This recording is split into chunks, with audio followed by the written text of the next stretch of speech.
Bienvenidos y bienvenidas a otro sábado de USPED. Mi nombre es Javier Ponce y hoy con mi gran amigo Joaquín desde Venezuela vamos a compartir una nueva sesión de formación continua en POCUS y en ecografía multisistémica. Así que sin más que decirles, los dejo con el disertante de el día de hoy. Bueno, muy buenos días a todos. Un placer y un gusto compartir con ustedes nuevamente por acá. Y a continuación, la mañana de hoy vamos a hablar acerca del ultrasonido en VIH. Y vale la pena recordar que el VIH, por supuesto, como toda enfermedad multisistémica, el espectro radiológico, el espectro imagenológico es bastante amplio. Entonces, acá tratamos en la medida de lo posible de condensar los detalles que principalmente nos interesan al momento de hacer una valoración point of care. Tratar de ir al grano, por decirlo de alguna manera.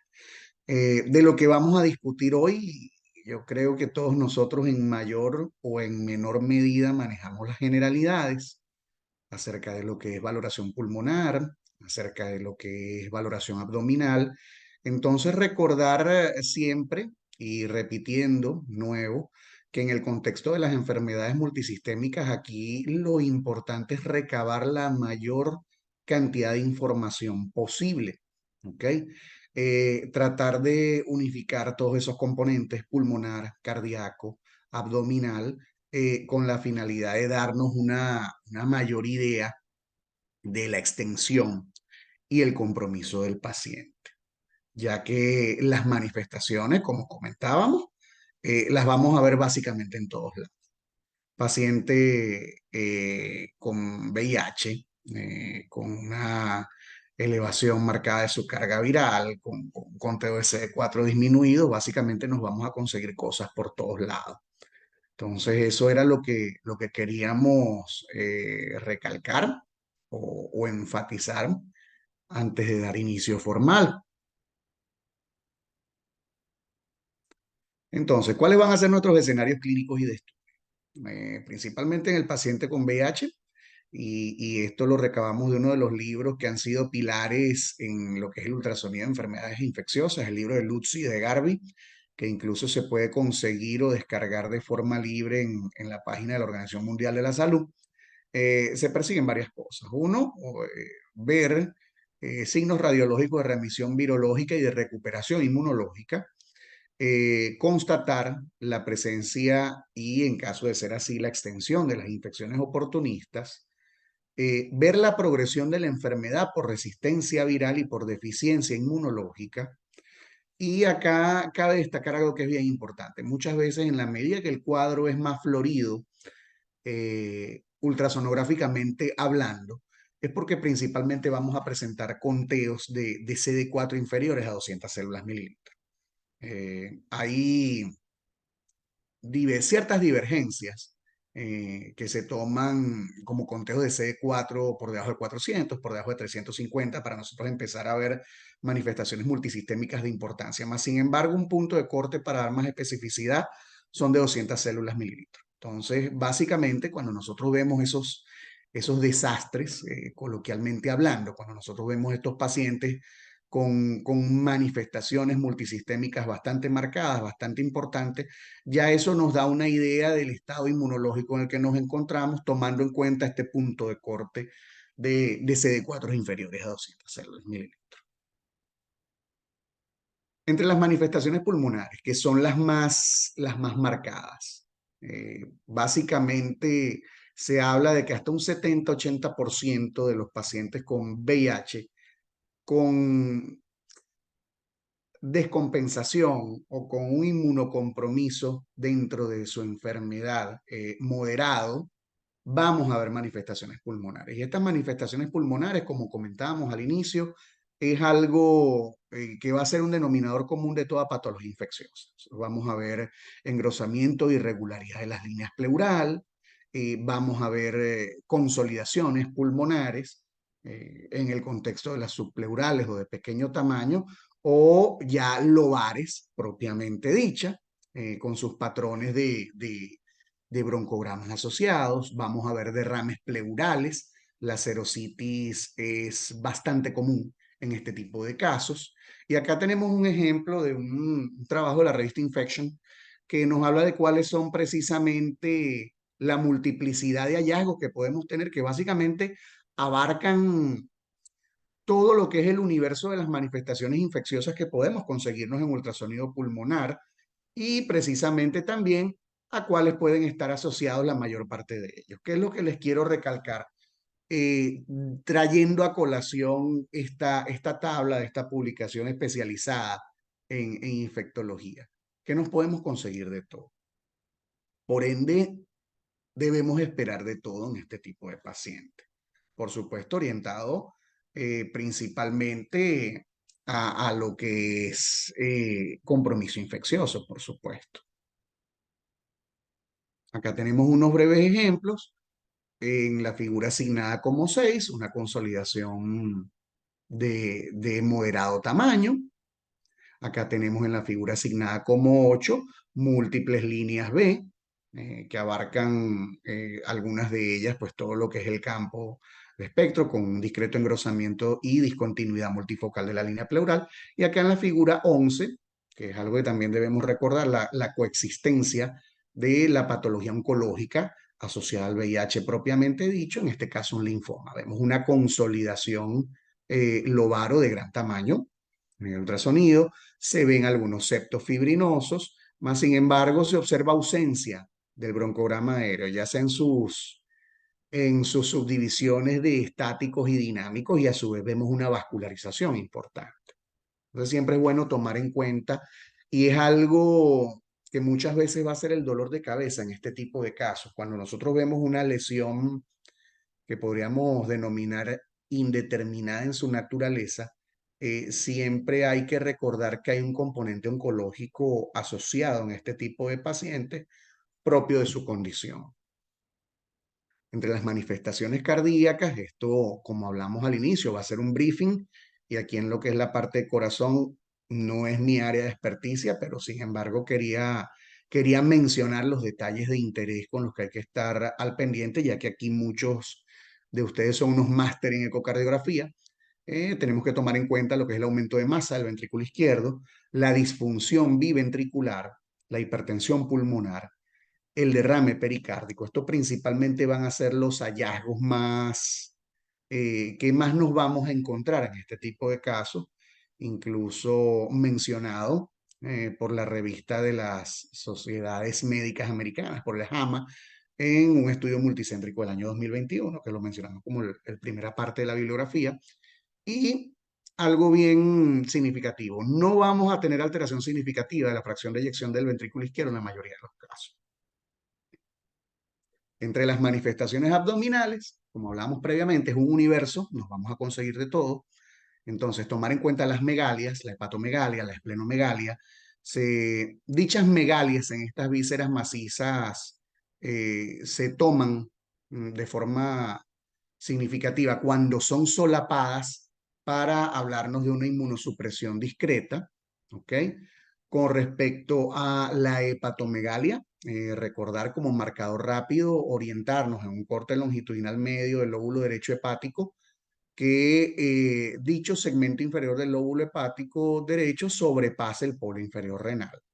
Y en este caso también cabe la pena mencionar estar siempre pendientes de lo que son las variantes anatómicas, como en este caso puede ser el lóbulo de Riedel, que es una prolongación laterocaudal del lóbulo derecho, específicamente en el segmento 6, que, como ya lo mencionamos anteriormente, es una variante anatómica que no tiene connotación patológica asociada.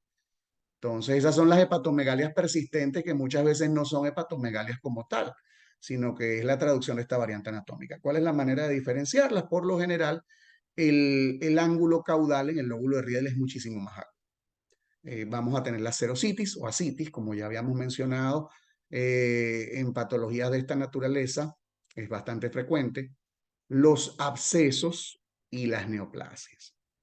Vamos a detenernos un poco Como yo he comentado en algunas otras actividades, uno de los grandes dolores de cabeza en el ultrasonido muchas veces son las colecciones, y entre ellas lo que es la sangre y el pus, precisamente por los diversos estadios que ellas pueden experimentar en base al tiempo de evolución que tienen cuando tú las estás insonando.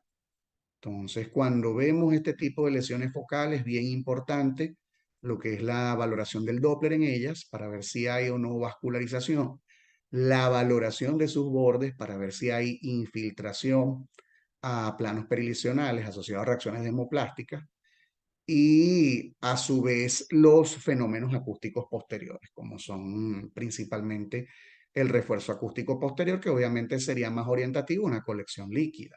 ¿Ok? Y bueno, siguiendo en esta misma línea, las neoplasias, en las que principalmente vamos a ver neoplasias asociadas al VIH, como son los linfomas no Hodgkin, los sarcomas de Kaposi y las no asociadas, como muchas veces se ven los hepatocarcinomas, principalmente en pacientes que tienen a su vez contagio por hepatitis B o C, y las lesiones coexistentes con tuberculosis, que es una enfermedad que muchas veces la vamos a ver asociada al VIH. Entonces aquí recordar también hacer una valoración extensiva a ganglios linfáticos, a peritoneo. Este es un trabajo realizado acá en mi país en el 2014, publicado en la revista de la Sociedad Venezolana de Gastroenterología, con el título, como pueden ver, de ultrasonido abdominal en pacientes con infección por virus de inmunodeficiencia, con una población de muestra de 80 pacientes, y podemos ver que en diversos estadios de la enfermedad se hace este estudio, y en un 95% de los mismos vamos a tener hallazgos abdominales. Los más representativos, los que más vamos a conseguir ellos, principalmente a nivel de hígado y vesícula biliar principalmente. Entonces, si tomamos en cuenta que muchas veces a nivel pulmonar va a haber mayores manifestaciones que en abdomen, esto nos quiere decir que la valoración precisamente por eso tiene que ser multisistémica, porque principalmente cuando tenemos un paciente con VIH con diagnóstico reciente o con una inmunosupresión dentro de su cuadro, ya sea principalmente por mala respuesta a tratamiento, por ausencia del tratamiento, por intermitencia del mismo, siempre nos vamos a conseguir algo, siempre. Y como hemos hablado, la expresión de lo que nos vamos a conseguir es múltiple. Nosotros en este tipo de casos básicamente podemos esperar de todo. Y es precisamente por eso que se debe tomar en cuenta que las valoraciones deben ser ampliadas, no enfocarse específicamente a un sistema o a un aparato, o sea, no enfocarnos a valoraciones pulmonares o cardíacas o abdominales aisladas, sino que aquí el concepto debe ser más holístico. Acá tenemos otro trabajo de África, de los doctores Tom Heller y Charlotte Heubelins, que son de los que más han escrito sobre ultrasonido en VIH, sobre, en este caso, la prevalencia de los hallazgos HIV en asociación con tuberculosis, y podemos ver puntuando los hallazgos que vamos a tener principalmente en corazón asociados a cor pulmonar, a cardiomegalia, edema, a nivel hepático, principalmente trabajando en el concepto o en los lineamientos de conseguir ictericia.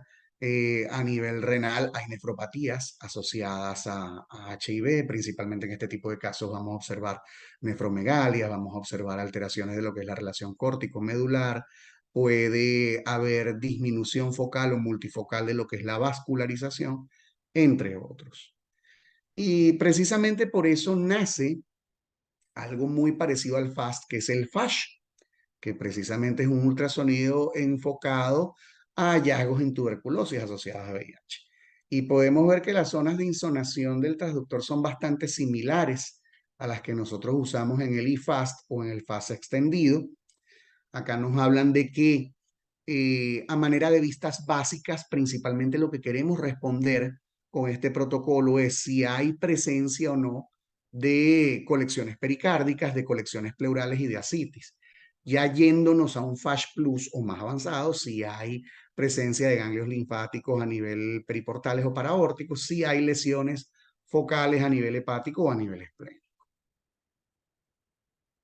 Entonces, a continuación, habiendo hablado de lo que se espera del ultrasonido básico en este tipo de cuadros, vamos a presentar dos casitos.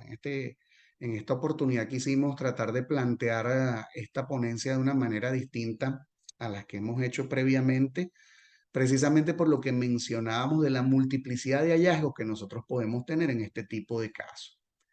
Entonces, nos vamos con el primer caso. Estos dos casos son propios de nuestra consulta.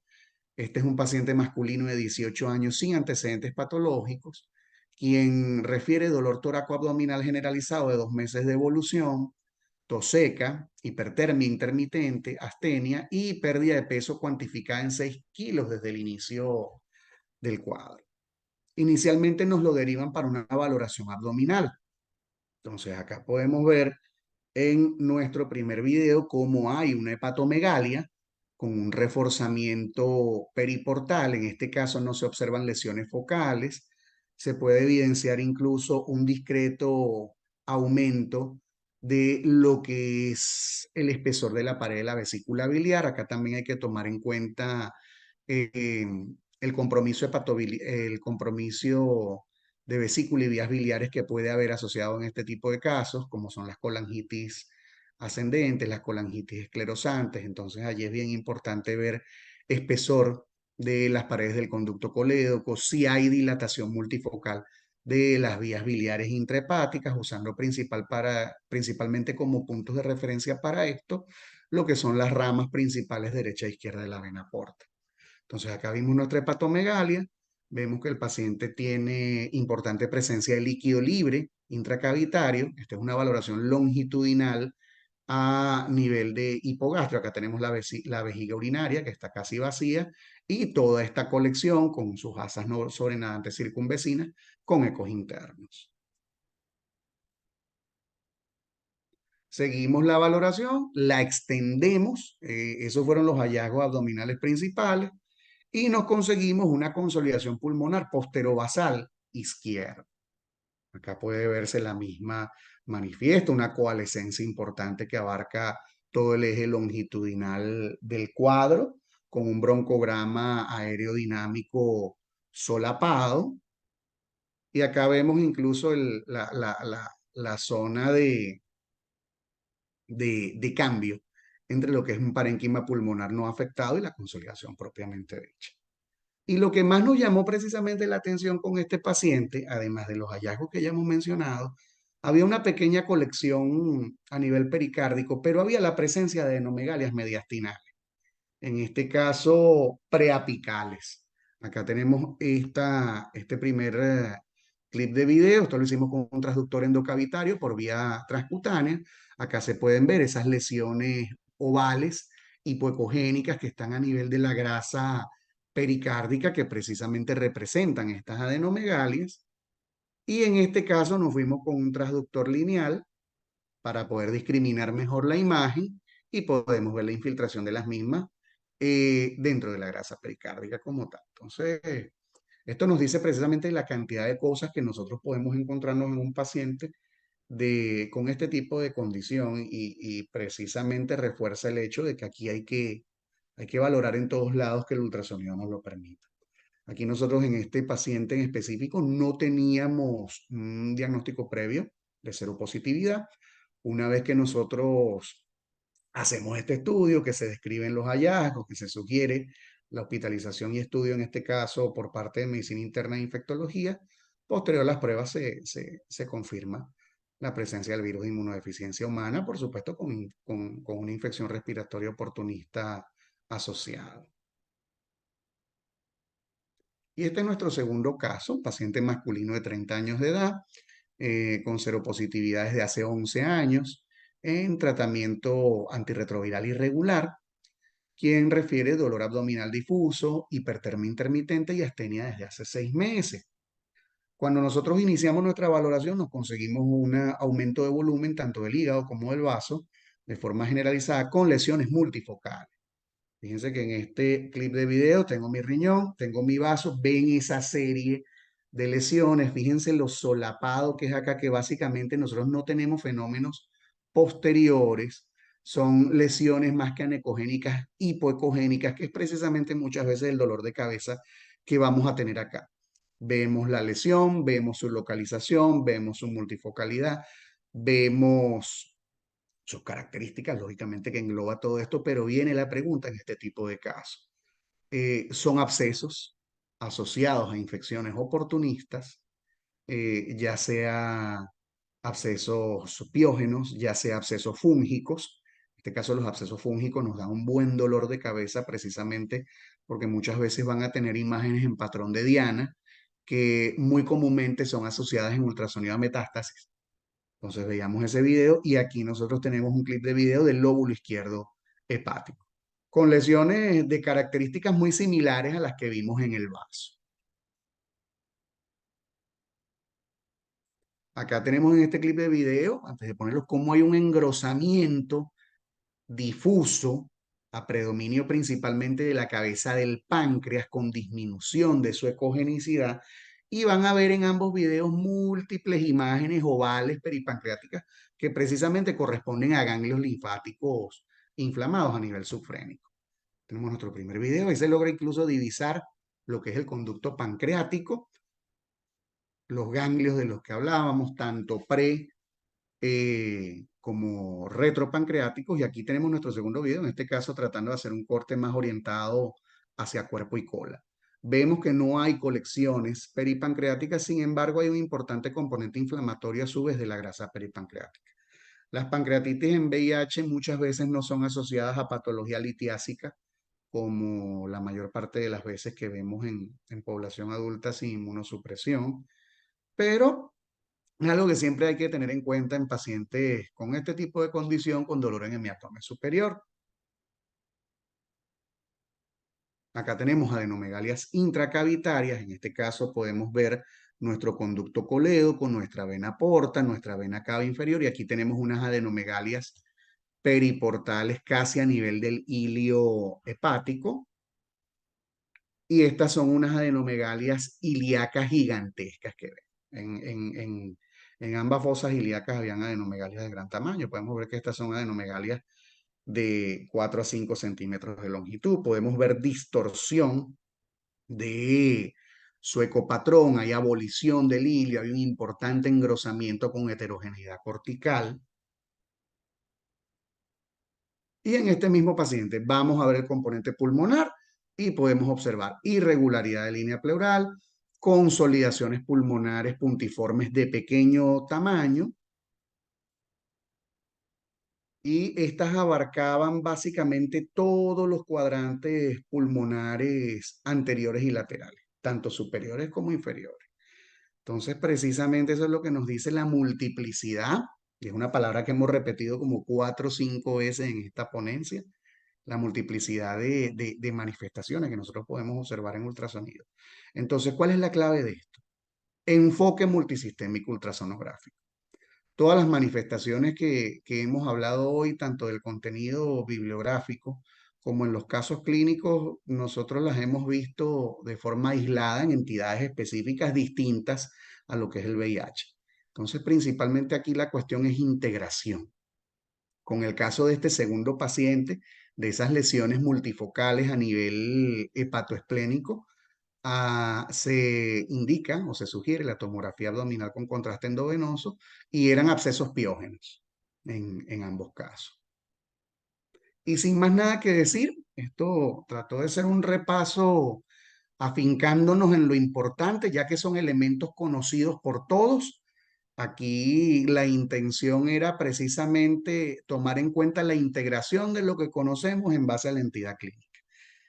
Con respecto a esto, bueno, como el ejemplo del gatico, tratar de hallar luz en el cuadro para que nos oriente, hallar luz en el cuadro clínico para que nos oriente en el manejo y monitoreo del mismo.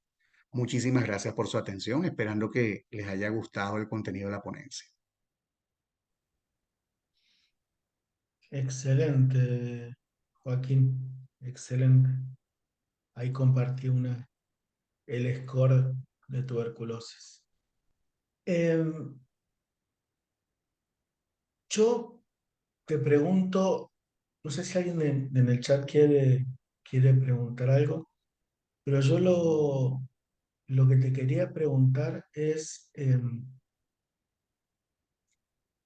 si hay algo que plantee como si fuera un score de gravedad, no más allá de la tuberculosis, em, si has leído algo desde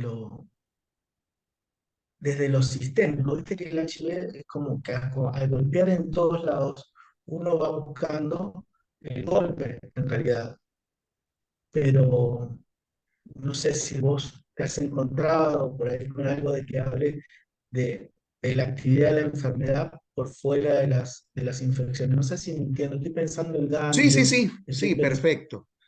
Por lo general, en cuadros de estabilización inmunológica o cuando hay un compromiso leve, principalmente lo que se describen son las megalias, en este caso las hepatoesplenomegalias sin lesiones focales asociadas, hepatoesplenomegalias muy discretas y pequeñas serositis, tanto a nivel pleural como pericárdico y abdominal.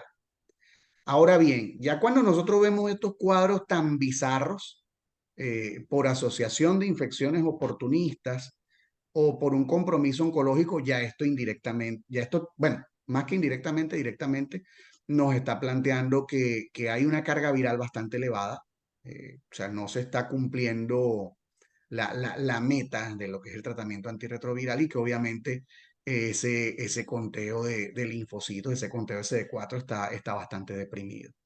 Pero en este tipo de casos, por lo general, pacientes con un adecuado manejo, pacientes en los que se ha conseguido una inmunoestabilidad, por lo general no vamos a hallar manifestaciones patológicas a nivel de lo que es la valoración toracoabdominal y a su vez de hallarla sería como le digo, megalias, megalias muy solapadas o pequeños derrames. Ya cuando vemos el resto del desastre ya nos dice que el problema está mucho más avanzado. Fantástico, Joaquín, clarísimo. Eh, no hay preguntas en el chat. Ha sido preciso y conciso, así que muchísimas gracias por el tiempo a los amigos y amigas que se han conectado también. Nos encontramos el sábado que viene en otra sesión de USPED y formación continua. Hasta el sábado que viene, buen fin de semana. Todo un gusto, hasta luego. Feliz sábado.